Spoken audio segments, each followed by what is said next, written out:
Once upon a time in a colorful land, there lived a happy family of letters. They were all different shapes and sizes, but they were the best of friends.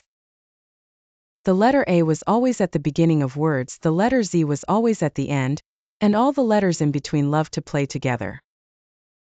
One day the letter O felt very lonely. "I'm round and round," she sighed. "I wish I could be tall and straight like the letter I." The other letters tried to cheer her up. "You're special just the way you are," said the letter E. "You make words like orange and octopus so much fun." Just then a big storm blew through the land. The wind howled and the rain poured.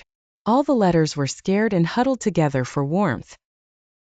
Suddenly, a strong gust of wind picked up the letter O and carried her far away. The other letters were very sad. They missed their friend O so much. They searched high and low for her, but they couldn't find her anywhere. Just when they were about to give up hope, they heard a faint voice calling out, "Help!" They followed the sound until they found the letter O stuck in a tree.